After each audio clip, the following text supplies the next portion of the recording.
Alright, how's it going everyone? My name is Mr. Boss for the win, and in this episode today, we're going to be talking about some Modern Warfare 4 news. I know, really scary, but I have been looking into the next Call of Duty, especially with all of these, updates about the Xbox 720 and PS4, and all these new consoles really coming out. It's got me thinking about the next Call of Duty. How is it going to be affected by the next console? So I know that changes are going to be soon. But first off, I want to talk to you guys about what Modern Warfare 4, well, I'm calling it Modern Warfare 4 just because that's what we know as the next Call of Duty. Of course, it might have a different name, Modern Warfare something, or it might not even be a Modern Warfare series. But for right now, I'm going to title it, what Modern Warfare 4 needs to take from Black Ops 2.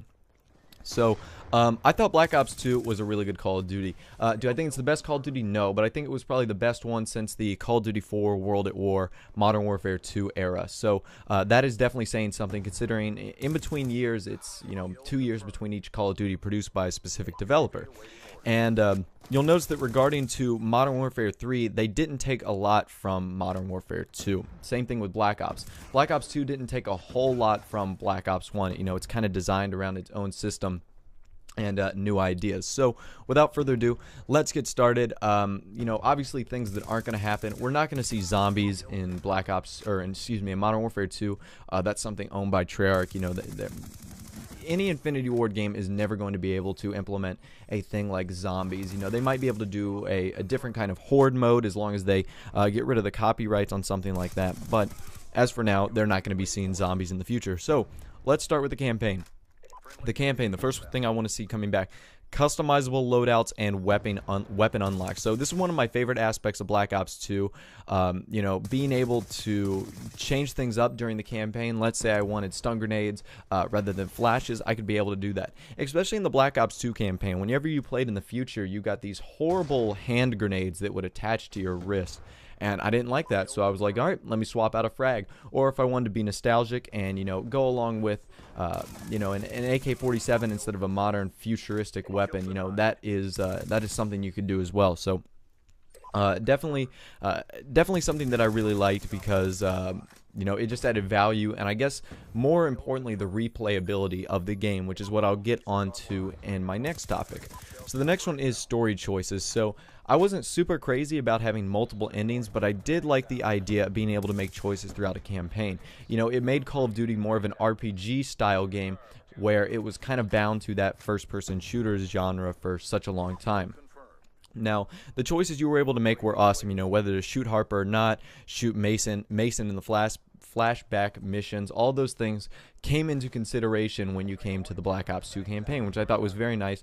Like I said, it added replayability in a game where Call of Duty is trying to focus on making their game more replayable, because the campaign is something you think about, I'm going to play this once, beat it, I'm done, on to the multiplayer for 120 straight hours. And to be honest with you, that is the mindset of a couple people, and it is the mindset of me as well up until the Black Ops 2 campaign, which I have played a few times now. Now the next thing, storytelling. I really liked the Black Ops and Black Ops 2, stories, just because they were so new. Because World at War didn't follow the path of Black Ops, it doesn't seem stale. The Modern Warfare storyline seems so stale by now, considering we've had 3 of them in the series, and, I just don't think I could bear to see another story based around Soap and Captain Price, even though those are really great characters. Don't get me wrong, those are characters that have, done worlds of great things for the series. They're hilarious, they're funny, they're epic soldiers. But I feel like the time has come for them to move on, and we see a new set of characters, because it is getting a touch stale, and I would like to see some changes in that aspect.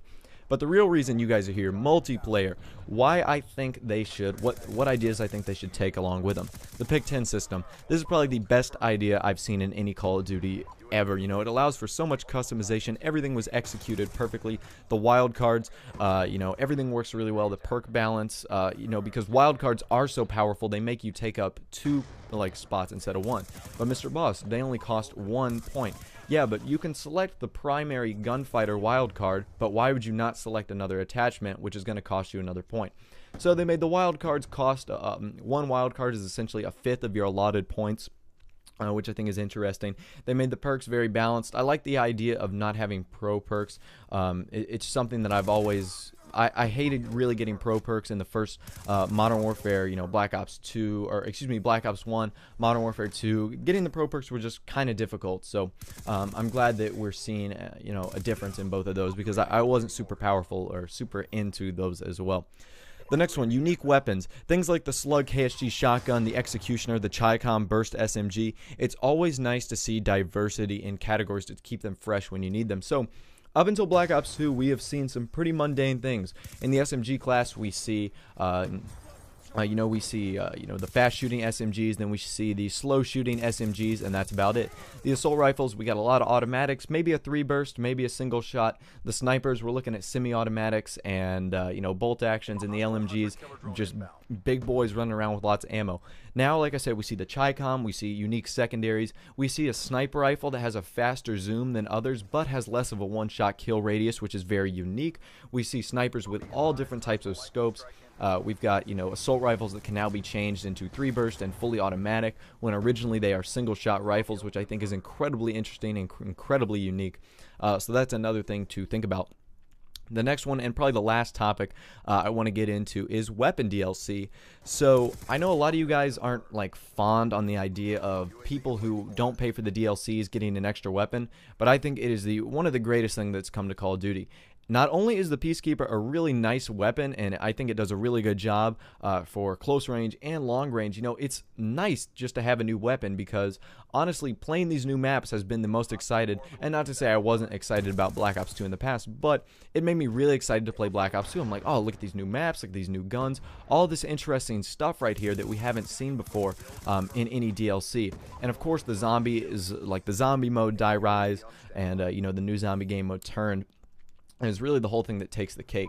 So for future DLCs, going a little bit back onto Black Ops 2, I think it would be awesome to see maybe, more weapon DLCs, but of different categories. Let's see an assault rifle, let's see a pistol, a secondary, anything unique and awesome that I think would fit into the context of the game. And I think that Infinity Ward should do the same thing, because honestly, I think Infinity Ward's map packs have been a little bit stale. Honestly, the Modern Warfare 2 ones half of them were just rehashes of Call of Duty 4 maps. And don't get me wrong, they were great maps. I really enjoyed them. But to be honest with you, they just weren't my cup of tea. I wanted something different, something that I didn't play in the past 2 years already enough. I kind of wanted to change and to really experience something different from a DLC. And honestly, I think Revolution has brought that to us, just with its unique facet and unique functions and all that. But anyways, guys, I really want to know what you think, because we all know you're going to buy the next Call of Duty, whether it's on this current generation of consoles or on the next generation of consoles. And it's going to be something that we're all going to end up purchasing and probably all end up playing for a while. So like I said, leave your comments down below. What do you want to see from Modern Warfare 4 that was originally in Black Ops 2? What don't you want to see? Are there certain things that you would like added or taken away? Things that you, just don't want in the game at all, that you've learned that Black Ops 2 has ruined the Call of Duty series for you? Who really knows? Not me, but I don't really know. I don't really know either way. So, anyways, guys, thanks for taking the time for... I can't even speak. Thanks for taking the time to watch this video. I know I appreciate you guys when you like and subscribe. Other than that, guys, take care, have a nice day, and I will see you guys in the next video.